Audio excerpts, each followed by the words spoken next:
विशाल नाम का एक लड़का दिल्ली की किसी फैक्ट्री में साफ सफाई का काम किया करता था। उसके घर से फैक्ट्री करीब 5 किलोमीटर दूर थी। वो हमेशा अपनी साइकिल से ही फैक्ट्री जाता था। रोज की ही तरह आज भी वो घर से फैक्ट्री के लिए निकला।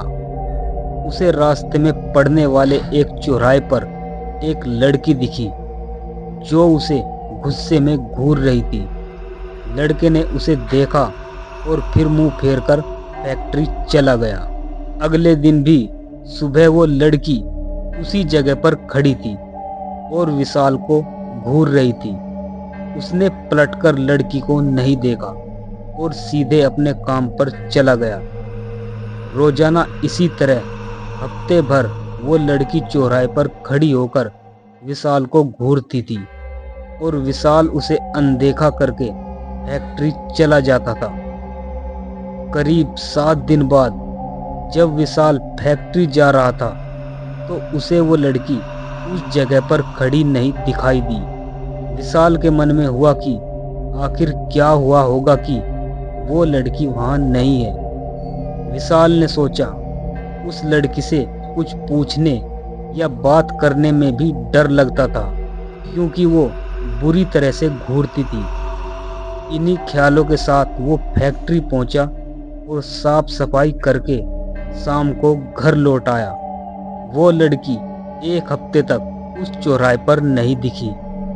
एक दिन जब शाम को वो लड़का घर पहुंचा तो उसे अपने बेड पर एक चिट्ठी दिखाई दी। उसमें लिखा था कि मेरा नाम रूबी है। मैं तुम्हें एक हफ्ते पहले रोज एक चौराहे पर दिखती थी। कल शाम तुम वहीं खड़े होकर मेरा इंतजार करना। उस चिट्ठी में एक फोटो भी थी जो उसी चौराहे पर खड़ी लड़की से मिलती थी। लड़के के मन में हुआ कि आखिर उसे मेरे घर का पता कैसे मिला होगा और ये चिट्ठी मेरे बेड तक कैसे पहुंची। इसी सोच के साथ वो सो गया। अगले दिन उठकर जब काम पर जाने लगा तो उसे उस चिट्ठी वाली बात याद आ गई। साइकिल से वो सुबह फैक्ट्री पहुंचा और दिन भर उसी लड़की के बारे में सोचता रहा। शाम को वो उस चौराहे पर पहुंचकर उस लड़की का इंतजार करने लगा। काफी देर हो गई लेकिन वो लड़की नहीं आई। विशाल इंतजार करके थक गया था इसलिए वो घर की ओर निकल गया। घर पहुंचते ही उसने सोचा कि क्यों न चिट्ठी पर लिखे हुए पते पर ही जाकर उस लड़की से मिल लिया जाए। रात होने वाली थी इसलिए उसने सुबह सुबह उस लड़की के घर जाने की सोची। सुबह होते ही जल्दी तैयार होकर विशाल चिट्ठी पर लिखे पते पर पहुंच गया। वहां जाकर उसने घर की घंटी बजाई तो एक आदमी बाहर आया। उससे विशाल ने कहा, मुझे रूबी से मिलना है। यह सुनते ही वह व्यक्ति चौंक गया।